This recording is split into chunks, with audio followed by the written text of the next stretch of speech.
नमस्कार, आप सभी का स्वागत है आज फिर से हमारे चैनल संस्कारी बेटी पर। आज हम सुनेंगे निर्जला एकादशी की कहानी। तो चलिए, ओम नमो भगवते वासुदेवाय नमः का नाम लेकर हम कहानी शुरू करते हैं। एक समय की बात है, एक नगर में एक जाट रहता था।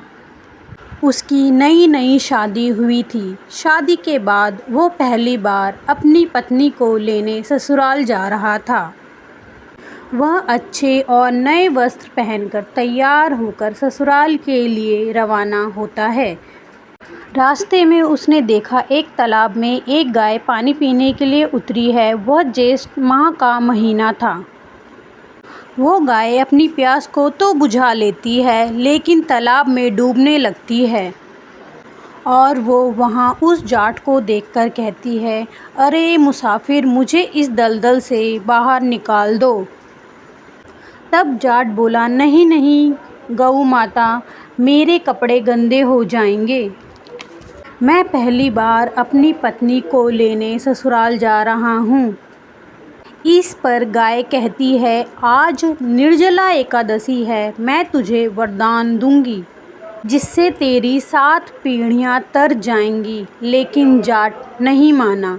नाराज होकर गाय बोली, अगर तू मुझे नहीं निकालेगा तो मैं तुझे श्राप दे दूंगी।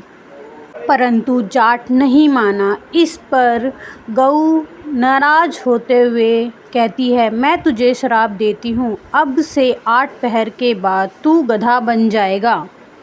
श्राप सुनते ही जाट डर गया और गऊ माता से माफ़ी मांगने लगा।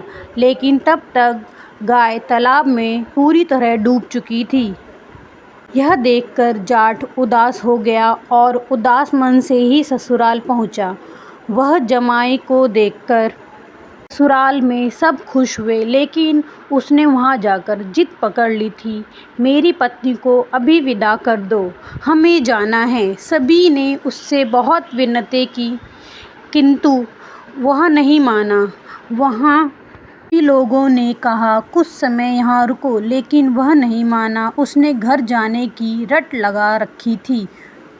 तब उसकी पत्नी ने कहा कि सब रोक रहे हैं तो क्यों नहीं रुक जाते हो। तब जाट ने अपनी पत्नी को श्राप के बारे में सारी बात बता दी। श्राप की बात सुनकर उसकी पत्नी उसके साथ घर को रवाना हो गई।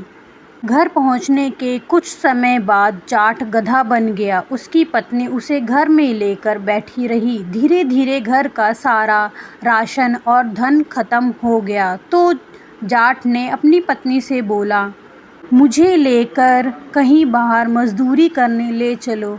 वो दोनों नगर के राजा के यहाँ मजदूरी करने पहुँचे। राजा का यहाँ खुदाई का काम चल रहा था। उसकी पत्नी अपने सर पर मिट्टी रखकर मिट्टी धोती और सभी मजदूर उसे देखकर बोले, अरे बहन, जब तेरे पास गधा है तो तू इस पर बोझ क्यों नहीं रखती है, तुम खुद क्यों उठाती हो। एक दिन ऐसा होते हुए राजा ने देखा तो राजा ने उससे पूछा, तुम्हारे पास गधा है तो तुम क्यों बोझ उठाती हो। तब वो बोली, महाराज, ये गधा नहीं, मेरा पति है, इसने गाय का श्राप लगा है। उसने राजा को सारी बात बता दी। राजा ने पंडित को बुलाकर इसका उपाय पूछा, पर पंडित ने कहा, जिस व्यक्ति ने अपने जीवन काल में 101 ग्यारस की हो और वह इसका फल इस गधे को दे दे तो ये फिर से मानव बन जाएगा। फिर राजा ने पूरी नगरी में ऐलान करवा दिया कि जिसने भी 101 ग्यारस की हो वह अपना ग्यारस का फल इसे दे दे तो मैं उसे अपना आधा राज्य दे दूंगा। लेकिन पूरे नगर में ऐसा कोई नहीं था जिसने 101 ग्यारस करी हो। किसी ने 10, किसी ने 11 तो किसी ने 21 ग्यारस की थी। तभी एक बुढ़िया आई और बोली, राजा, मैंने पूरी 101 ग्यारस की है। राजा बोला, तो तुम अपनी ग्यारस इस गधे को दे दो, मैं तुम्हें मुँह मांगा वरदान दूंगा। बुढ़िया बोली, महाराज, मैं धन लेकर क्या करूँगी, मैं आज हूँ कल नहीं, ऐसे तो 11 मैं दे दूँगी, लेकिन एक निर्जला एकादशी को मैं किसी को नहीं दूंगी। निर्जला एकादशी मैं अपने पास रखूंगी। निर्जला एकादशी के फल से मुझे मोक्ष की प्राप्ति होगी, मुझे श्री हरि की प्राप्ति होगी। ऐसा कहकर उस बुढ़िया ने अपनी 111 का फल उस गधे को दे दिया और वह उस 11 के फल से 111 के फल से फिर से इंसान बन गया, लेकिन एक 11 की कमी से उसका पूरा शरीर इंसान बन गया, लेकिन गधे की पूंछ उसके शरीर से नहीं हटी। तो ये थी निर्जला एकादशी की कहानी। आपको ये कहानी कैसी लगी कमेंट करके ज़रूर बताएं और हमारे चैनल संस्कारी बेटी को लाइक एंड सब्सक्राइब करें। ओम नमो भगवते वासुदेवाय नमः। भगवान आप सबके घर में सुख समृद्धि लाए।